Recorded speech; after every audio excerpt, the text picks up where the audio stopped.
This is crazy, man. Crazy. Oh, man. This is the craziest twist ever.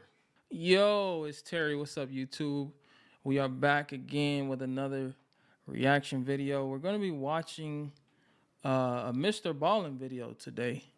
For those of you that don't know, Mr. Ballin is a YouTube channel that kind of deals with kind of like creepy pasta type stuff, where he's explaining different stories and different plot twists type of stories. And a lot of the content that he has is very, very intriguing. So I thought maybe I would react to one of these videos. I haven't watched one of his videos in quite some time, so it's long overdue for me to be watching another video again of his. So without further ado, we're gonna react to this video, which is entitled "Mysterious Notes Led to a Horror Show." Sounds like it's gonna be good. I hope it's gonna be good. We'll see. But if you enjoy the content, make sure you don't forget to drop a sub and drop a like on the video. It definitely helps the channel. So let's get into the video, man. Today's story is about a family in England who were living these totally ordinary lives. They were farmers, they were just simple people, when in 1984, something really strange began happening to them that basically turned their lives upside down, like it was a complete nightmare.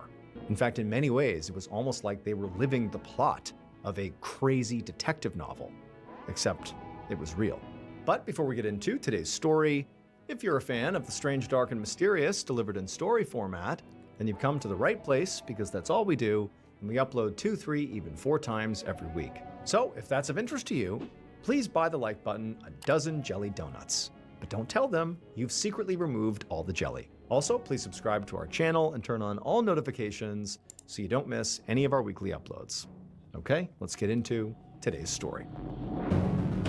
So yeah, like I said, Mr. Ballin has a lot of videos that, like as he mentioned, are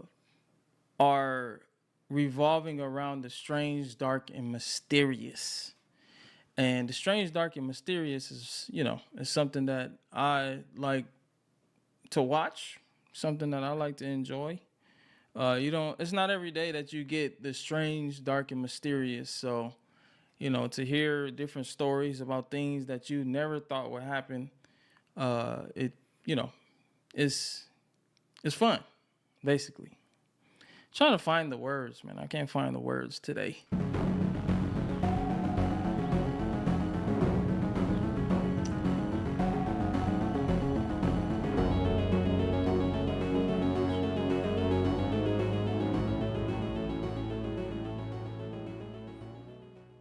Get that mouse out of the way. On the morning of March 30th, 1984, a 43-year-old dairy farmer named Graham Backhouse walked slowly across this huge fenced-in field on his farm in Horton, England, carrying along a bucket of cow feed. And Graham, like usual, was exhausted from all the endless daily chores on this farm that he was in charge of. 5 years ago, his father had died and he had inherited this farm, and so now he was, taking over this massive property with all these animals and all these just daily chores. It was backbreaking work. And so it was like every day was a slog, just like today. But Graham was actually a terrible farmer. He did the chores, he did the things he was supposed to do every day, but he did not know how to run this farm. And so over the last 5 years that he'd inherited the big family farm, he had basically run it into the ground because he just didn't know what he was doing. Imagine running a family farm and not knowing anything about running a family farm. That'd be crazy, man. Because you're out there in just, I would assume, in just the middle of nowhere. You got this farmland, you got what would have to be acres of just land and animals and whatever the animals may be, horses, cows, chickens, and you have to tend to their needs. And so having a farmland and not knowing not one thing about taking care of it is terrible, man. Because you know, horses, they need upkeep. Horses have to have their their toenails. Is it toenails? Horse nails? Their horseshoes have to have their horseshoes trimmed and maintained. You have to. I'm pretty sure you have to pay someone to upkeep the horses horseshoes, unless you know how to do it yourself. But in this case, the guy doesn't know how to do anything. You got to take care of the chickens. Got to get the food, the feed, got to maintain the eggs, maintain the everything, man. The cows, if you have cows. And so just the thought of someone not being able to take care of a farm, even though they have one, and that's all they know pretty much, is startling. Because what is gonna get done on this farm? If you don't know how to take care of a farm, is it really a farm? Is the question. You know what I'm saying? So because if you don't know how to take care of anything, I would assume slowly but surely the farm is going to be done away with. You're going to lose the horses, the chickens, the cows, the whatever other things is on the farm, goats. Let's continue. But he was sort of stuck because there was no one else to take over the farm. And so it's like every day he's doing all this backbreaking work, and the profit for the farm is dwindling lower and lower and lower. It's like he was just trapped in this vicious cycle that he didn't know how to get out of. But in some ways, what was even worse than that is that Graham never even wanted to be a farmer. I mean, like as a kid, he grew up here on this property, and he watched his dad every day do this labor and work until the wee hours of the morning nearly every day. And he was an amazing farmer. He was amazing at taking care of this property, but Graham didn't want to do that. Like, he knew he didn't. What he really wanted to do was be a writer. That's what his passion was. And so any chance he got as a kid, he was like, writing things down, poetry, journaling, whatever it was. But then his dad sort of suddenly died, and he's handed the farm, and it's the family legacy. And so here he was, just sort of stuck in a predicament. He wanted to be a writer, he says. Wanted to be a writer, and his dad was a farmer. His dad passed away. He was stuck with the legacy of maintaining the family farm. Man, that's a tough situation, because I know you have your desires, and you have your goals and your dreams. And when someone else's desire, goals, and dreams and life is put onto you at a random instant, you're stuck with having to put everything that you wanted on the back burner. And now you have to take on this new life, which I assume this guy had to do. And so since his dad passed away, he has to now be his dad. Right? Even though he doesn't want to, or maybe he didn't plan for it, you have to take over the family farm now. Now you have to be what I was, even though he was more interested in pursuing other interests, like being a writer. Saddled with, in a way, golden handcuffs, except he was destroying those handcuffs. There was no gold in them. It was about to be like an insolvent farm, and it was all his fault. And then on top of all the guilt and the shame and the embarrassment of how badly this was going, he also recently had begun getting into these heated disputes with his neighbors over the property lines. And so it's like all around him is just constant problems. And so now, as Graham dutifully trudged through the field with his bucket of feed, his mind is swimming with all the other things he has to do that day. And as he's walking along, he sees something odd on one of the fence posts up ahead. And as he got closer to it, he began to hear this really loud buzzing of lots of flies in the area. And then finally, when he got up to the fence post, he saw why the flies were here. Because on the fence post, the thing he saw was a severed lamb's head, and the flies were swarming all around it. Wow. Severed lamb's head on the fence post. Now it's already turning into a horror film, just like the title of the video said. He said there was a severed lamb's head on the fence post with flies swarming around it. Now, the obvious question is how in the world did it get there? Who did it, right? That's the main question. Who did it? Why did they do it? What is the message that's trying to be sent? But could you imagine you being this person and you going out for a walk and then just on your farm's fence post you see a severed lamb's head? That's like some Texas Chainsaw Massacre type stuff, man. Some Saw 2 stuff. Crazy. It's starting to get interesting. And then before Graham could process like why this lamb's head was here, which immediately appeared to be intentional. It didn't seem like a lamb had somehow gotten trapped here or something, like somebody took this head and put it here. He's sort of looking around and he sees taped to the fence right nearby is this piece of paper with a message on it. And it was basically in all capital letters, and even from a distance, he could have been able to read it. And it just said, "You next." You next. Starting to get crazy, man. It's starting to get spooky. You see a severed lamb's head and a note right next to it that says "You next." I would have moved out of the farmland. I would have had to move to the city, be a city slicker. I'm not dealing with this, man. This is some next level stuff. And I think he said that he was living there alone, if I'm not mistaken. After his dad died, he's there alone. That's even worse, man. And I wouldn't be able to sleep at night after that. I would definitely be sleeping at my mother's house after reading that note. Become a city slicker after that. Forget the farm life. I love living my life. I don't want to have a severed head on the fence post. Now, of course, this is like collectively a shocking scene. This is a very obvious threat to Graham. Someone has placed these things here to threaten Graham. But believe it or not, when Graham saw the letter, not so much the lamb head, but the letter, he sort of didn't breathe a sigh of relief, not at all. But he had actually gotten, over the past couple of weeks, several other letters like this. So this is just a continuation of something that's been going on here. The animal head, that was new. That was a clear escalation here. But the letters, that had been happening. The notes had started around the end of the previous month when one had arrived at his house by mail, which had just directly threatened Graham.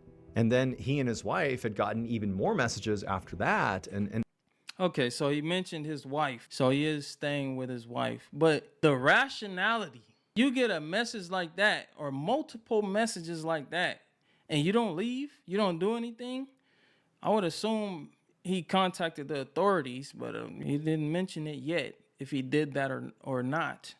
But you get multiple messages about you being next, and we're trying to catch you, or whatever the messages said. And you're just brushing it off.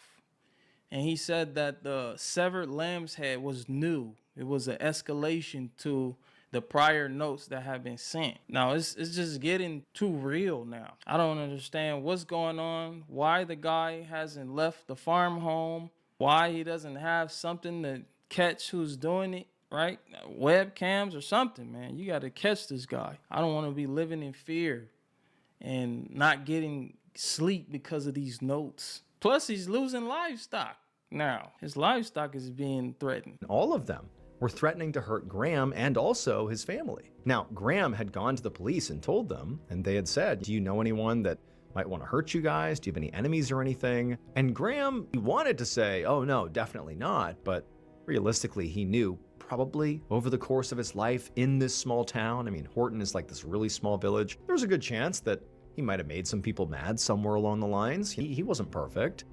But even the town looks scary. The town looks like a town off a horror film. I know that it's old footage, but just the way that the town looks is eerie. So it doesn't add to the fact that you got severed lamb's heads being put on fence posts and letters being made threatening to do the same thing to you. in his mind, he basically got along with everyone, and so he said, "No, I don't think so." But the police, after getting Graham's statement, they didn't really do any investigating. From what Graham knew, they basically had just filed a report and called it a day. But now, as Come on, man. See, that's the type of stuff you try to get help from the only source of help that you can look for. And they brush it off as well. They brush it off as nothing, man. What then is there to do? Nothing else to do. It's like you're marked for death. You're being harassed. You tell the police, they don't care. Then my mind is like, there has to be some type of twist to this. And my mind is thinking maybe the police are in on it. If they're not doing anything about it, maybe they're in on it. Maybe this land is something that they want to be vacated, and in order to get it vacated, they threaten him in a secret manner to get him to leave. That's the only thing I can think of, man. Because he doesn't, like you said, he doesn't know anybody else related or close that would do something like this. He probably doesn't have any enemies. The only thing I can think of is the police, because they're just nonchalant with it. They don't care. Graham is standing here by his fence, and there's this animal head here. Again, this is a clear escalation. It's no longer just notes. We now have a dead animal involved. This is a real threat. So Graham, at this point, is mad, feeling like the police really let him down, and he ripped the note off the fence, and he headed back to his house to call the police again. 10 days later, on the morning of April 9th, 1984, Graham was inside one of his barns, and he was milking a cow. And he had the radio on, and the music turned all the way up The as house he is worked. kind of nice. Graham, 10 days before, had called the police and told them about the severed lamb head and the note. And at this point, they said that they would actually start an investigation. But Graham had not heard anything from them since they said that. But at the same time, he also hadn't gotten any other threatening notes since. So even though Graham did...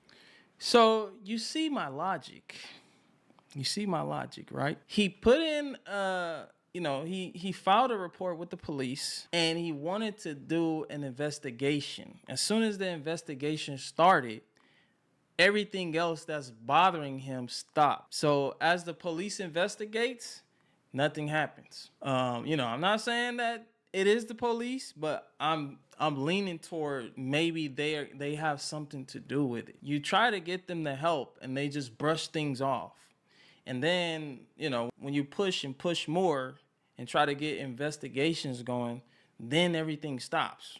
Nothing happens. These videos are plot twist videos. A lot of times it's not the usual suspect that we're looking for. It's who you don't suspect. Didn't feel like whatever was going on was over. He still felt like, he and his family did need to find a way to just, try to live their lives like normal, because what else could they really do? And so today was just going to be a day where he and his family just tried to go about their business as they normally would. The kids were at school, and Margaret, his wife, had some errands to do in town, and Graham was on milking duty. And today, the cows were really lively, and so they're mooing constantly, and the Graham's playing is really loud, so the barn is like just full of noise. In fact, it was so noisy that Graham didn't hear the barn doors open up behind him. However, he did hear voices suddenly begin shouting inside the barn, and he turned around just as two locals that he recognized from his village charged into the barn, waving their arms frantically at him, telling him something. And so Graham, he lunges and turns off his radio, and he turns to these locals and he said, what's going on? And they told him, your wife, she's been in this terrible accident. You need to come outside right now. And man, this guy is going through a nightmare. Now his wife is hurt. I don't know, man. This is a lot. First you get harassed by a unknown assailant, and then you get the police who don't care about your reports. You get threatened with notes. Your livestock is being slaughtered, and now your wife is hurt. Man, I don't know what's going on. So Graham, he's shocked by what they're saying, but he's thinking I thought my wife was in town running errands. What do you mean come outside?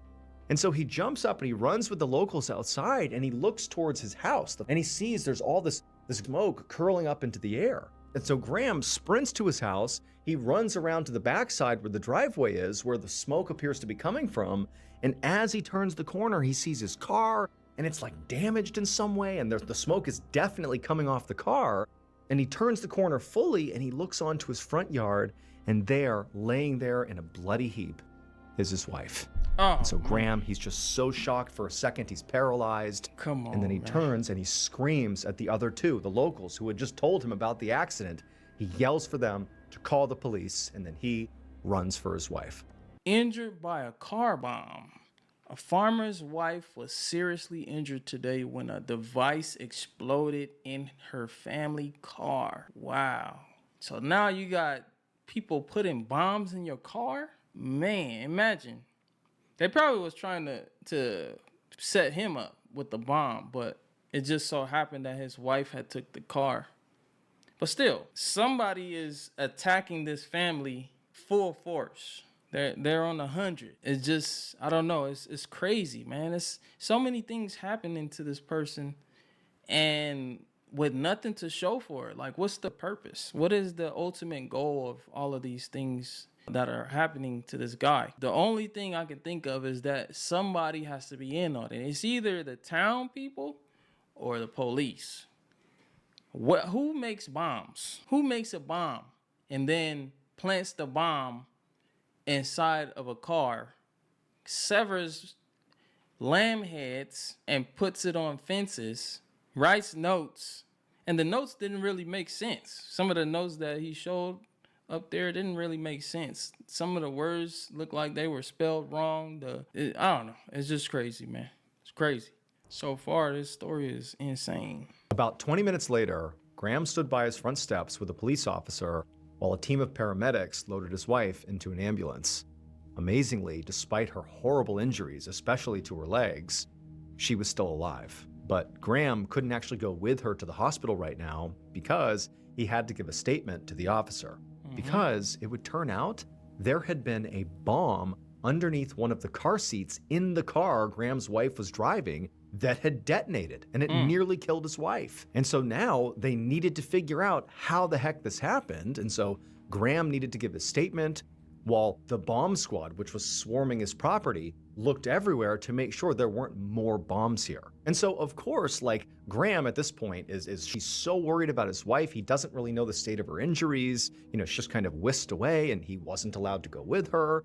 And so his mind is very occupied with his wife, but then also, like, he had told the police about these threats to him and his family that had only really been escalating over the past several weeks. Yep. I mean, to go, there's that severed lamb head on his post with the words, "You next." Like, You next. clearly was getting worse. And the police seem to have done nothing. And now here they are demanding he explained what happened. And so he's furious. And so Graham again reiterates to this officer that there had been all these threats to he and his family over the past several weeks. And really, it seemed like the threats had been directed at him. And he actually pointed out to the officer that the car that had the bomb in it that, you know, nearly killed his wife, that was actually his car. It was his Volvo. And Yeah, just like I kind of figured.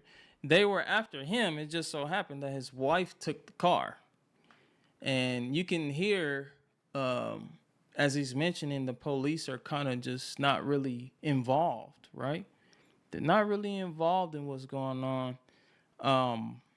And it's almost like they're blaming him. Why was this bomb in the car? Why, you know?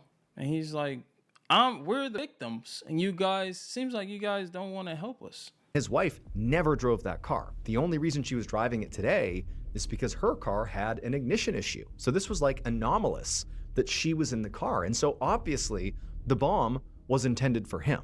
And so as Graham is relaying all these details to this officer, they both start hearing all this shouting coming from sort of far away in the front of the property, like towards the front of the driveway. And they turn and they see a mailman has driven his van onto the driveway and is driving right up towards the house. And remember, this is now a crime scene, and it's sort of a new crime scene. And there's all these officers everywhere, and they haven't fully roped everything off yet. And this van is basically just driving up into the crime scene. And so all the officers down in front are like, whoa, whoa, whoa, stop. They stop the mailman, who's like, what is going on here? And he's like, hey, I just have the mail for them. And he hands a stack of letters to one of the police officers, who then tells the mailman to turn around and get out of here. And so he drives out of there. Is the mailman involved? Because he just drove up on the crime scene like nothing happened. Was he trying to destroy evidence? Was he trying to get a head start on what they know? Who they suspect to be the person involved? I don't know. It's getting interesting. And then the officer with the mail comes up the driveway and he hands it over to Graham. And so Graham has just told the officer, the guy he gave a statement to, about all these threats he's been getting and how he thinks it's all tied to this bomb. And wouldn't you know it, the letter sitting at the top of this stack of mail that he was just handed had very familiar handwriting on it. Mailman delivering the notes? What's going on here, man? You got the mailman delivering the same notes. Where did you... It's almost like he slipped up. Like he wrote the note and forgot to maybe hide it, and it was just on top of the letters. Or maybe not. I don't know. Looks exactly like the note from before. I wonder what the blurred out writing is. It looked just like all the other threatening letters that he and his family had gotten over the previous few weeks. And so Graham, he turns to the officer and he's like, I know this is another threat. This envelope, it contains another threat for sure.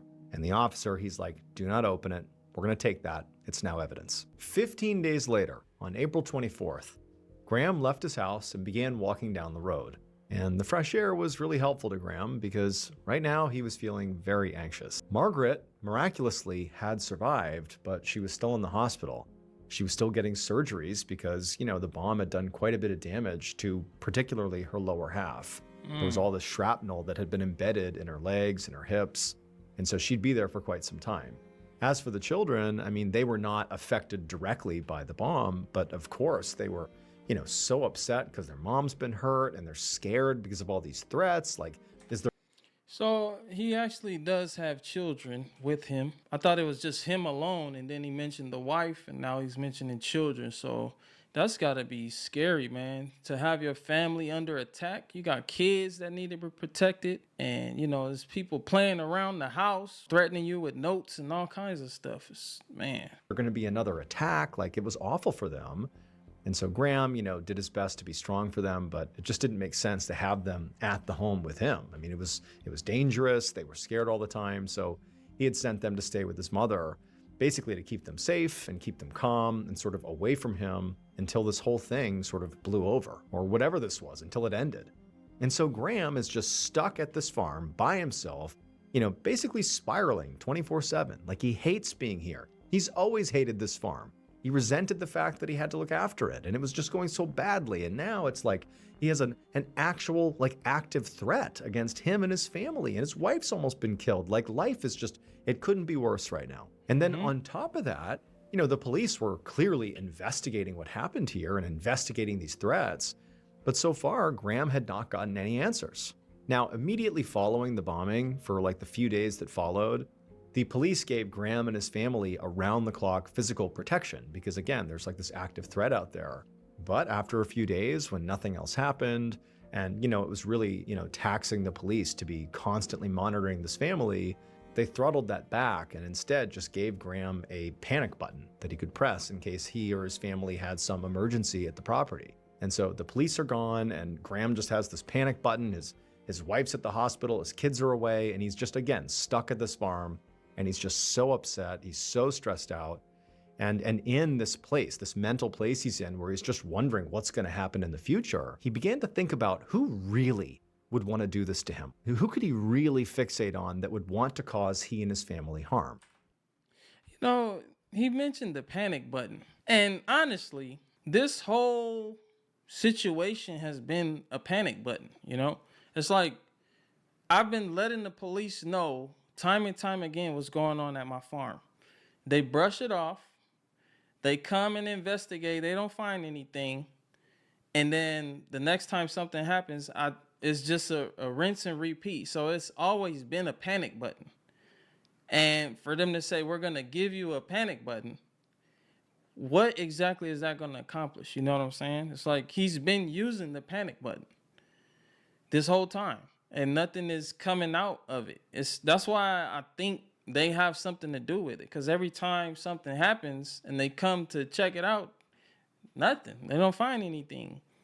The only other weird anomaly was the mailman driving on the grass and handing that note to the guy. But other than that, like, I don't know who else can be the cause. He didn't introduce anyone else as far as family members or acquaintances or someone that, you know, he got into it with at the supermarket or anything like that. So I don't know who else it could be. And he actually came up with one suspect that began to make more and more sense Okay, here the we more go. he thought about them. His neighbor. Graham's neighbor was a guy named Colin. And in town, it was no secret that Graham and Colin didn't get along, primarily because they bickered over property lines. Now, Okay. Graham and Colin's arguments never actually escalated into violence, but Graham knew that sometimes their fights got really heated, and it seemed entirely plausible that Colin might want to exact some physical violence on Graham. And so now Graham was actually walking over to Colin's house, and he was just going to talk to him, because even though these two really didn't get along, like, they were capable of speaking to each other. This was not totally unusual. And so his plan was he was just going to go over there and intentionally not bring up sort of like the elephant in the room here, which is, you know, the bombing and the threats and the ongoing criminal investigation. Graham was just going to go over there and basically just make his presence known and just sort of see how Colin reacted to him, see if he acted strange, see if he could pick up on any suspicious behavior by That's a Colin. good idea. And so he turned the corner and he walks up Colin's driveway, and Colin was actually out in front, and Colin sort of turned and saw Graham and did not look pleased to see him, and he didn't walk up to greet him or anything. He just stood there staring at him. But Graham confidently strode up the driveway, and he just started talking to Colin. And they had this sort of weird, stilted conversation where neither man really wanted to see the other, but they really didn't talk about anything of substance. You know, Graham didn't really explain why he was there. They just Small had talk. this weird small talk, and then they said their goodbyes, and Graham turned and he walked away. And as Graham walked back to his property, it started to become more and more clear in his mind, like how bizarre it was that in this conversation, which, you know, of course it was awkward, these guys don't get along, but how weird it was that Colin didn't ask why Graham had come over. He didn't bring up the bombing. He didn't ask about, you know, Graham's wife. He didn't ask about anything. It was like this weird, super neutral conversation. And for Graham, it just made Colin feel that much more suspicious. A few days later, on the night of April 30th, Graham was in his office inside of his farmhouse, staring down at a blank notepad. Graham was trying to write, because that used to be something he loved doing.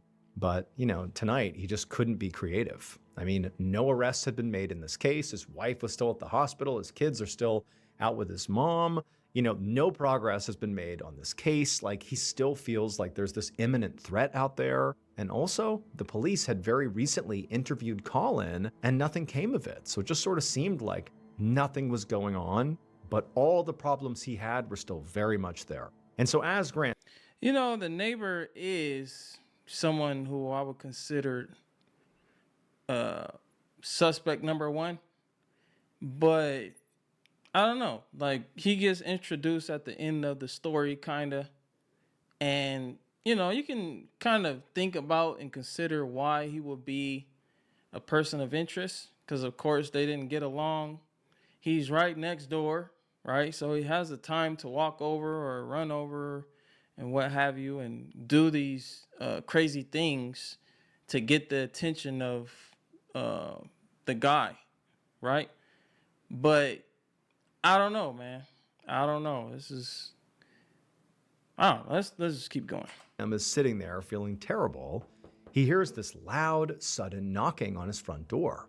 And immediately, you know, Graham's on edge. One, he wasn't expecting visitors. And two, really, generally, he didn't get guests, especially this late at night. And considering everything going on right now and the fact that no arrests have been made, I mean, he's fearful. He's paranoid. But, you know, he's here all alone. He can't just ignore the fact that somebody's here. And so very apprehensively, he gets up and he begins making his way out to the front door. When Graham was about to open the door, there was another pounding on the door, like whoever was out there was really eager to talk to him. And so Graham, like his pulse is racing, and he grabs the doorknob, he turns it, and he opens it. And the instant he saw who was standing out there, Graham knew he had to turn and run and press that panic button. Just a few minutes later, Detective Superintendent Tom Evans with the local police charged up the walkway of Graham's farmhouse with a team of officers right behind him. Evans was the lead investigator on Graham's case, like the entire ongoing, threat and bomb case. And he'd been notified that the panic button that they had installed in the farmhouse had just gone off. So his team was responding to see if, maybe the person or people who were targeting Graham and his family had struck again. When Evans got up to the front door, he tried the handle and found that it was open. So he opened the door and he announced that police were here and they were coming inside, but there was no answer. And so Evans and his team went inside. And pretty much immediately when he stepped inside, he saw a dead body. There was a man laying on his back in the hallway, and his chest was covered in blood. However, when Evans approached him, he realized that this was not Graham. This was someone else. This man was much older than Graham. He was in his 60s, and at first he just had no idea who it was. But then after a second, Evans actually recognized him. It was Colin, Graham's neighbor, who they'd actually interviewed fairly recently during their investigation. Colin, in addition to having what appeared to be, one or several gunshot wounds to the chest, was holding a knife in his right fist. Before Evans and his team could take note of anything else here, they began to hear moaning coming from the kitchen.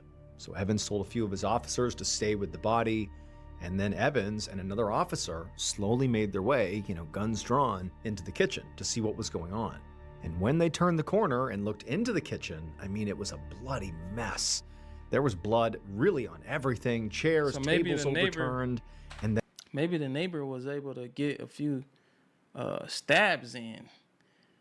Man, so it was the neighbor. The neighbor is the one that was doing all this stuff all along. He just had holding a grudge, and the grudge just built up into that unstoppable animosity.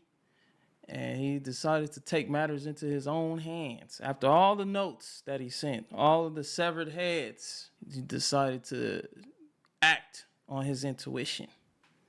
And lying on the ground in the center of all the chaos, cradling a shotgun, was Graham Backhouse. And Graham was a mess. He was the one who was cut up. He had this just horrible knife wound on his face, and he was bleeding profusely. And he also appeared to have a gash across his chest and also across his stomach. Evans and his partner, they run over to Graham and they kneel down next to him. And, Graham, he's in rough shape, but he's clearly, stable. He can talk. He's in a lot of pain. And Evans asks him, hey, what happened? And Graham, who again, he's in quite a bit of physical pain here. So every time he speaks, he's sort of gritting his teeth. But he was able to explain to Evans that he heard a knock on his door. He opened it up, and there's Colin, his neighbor. And it was unclear what he was doing here. And before long, the two men are getting in this argument. And then Graham said that Colin sort of inexplicably admitted that he was the one who planted the bomb. He was the one who was leaving all these threats. And then Graham, who was about to run and press the panic button, right before he did, he said Colin pulled out a knife and then started chasing after him. And at that point, Graham said he bolted, he grabbed his shotgun, he was able to get a shot off in self-defense, and then he did press the panic button. And he had no idea what happened to Colin, but he figured he was dead.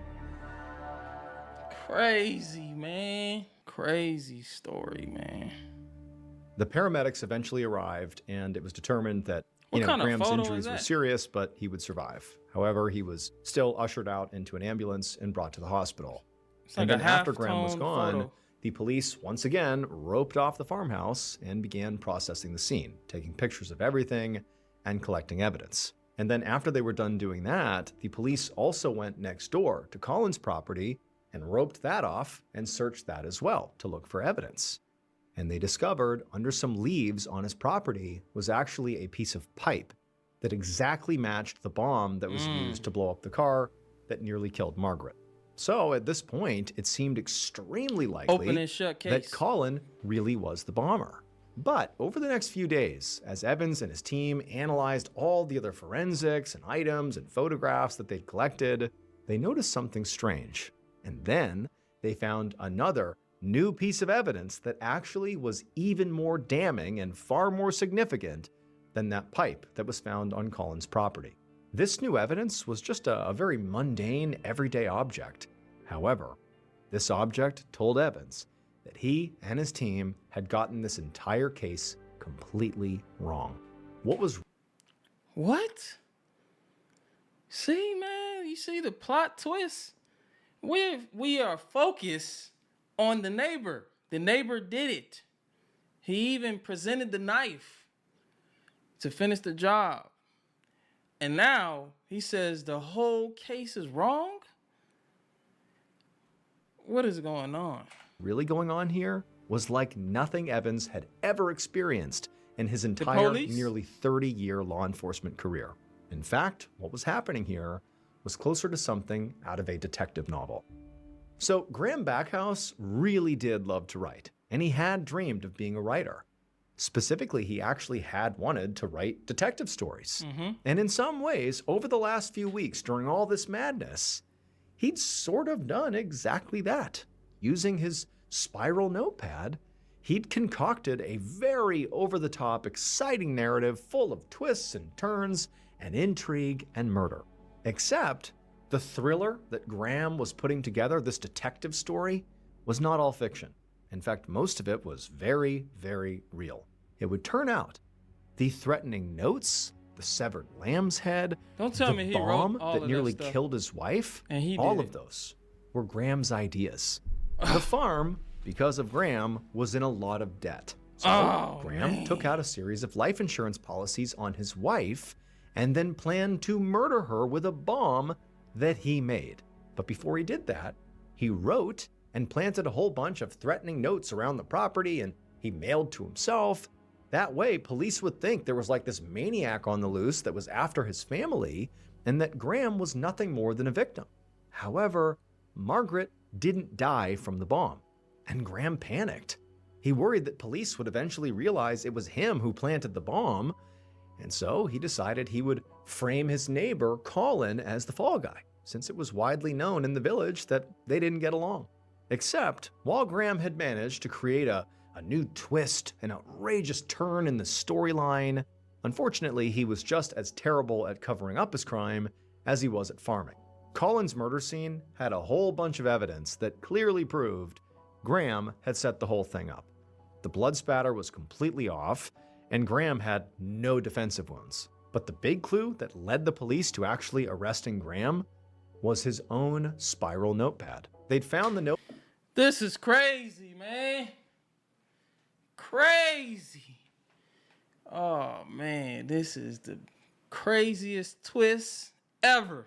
This guy is literally writing everything that's happening and planning it out and executing it. He's like Adam Wake. He's living his own horror film. This is crazy. Notepad in Graham's office, and on one of the sheets was a very unique looking circular doodle that clearly Graham had drawn on it.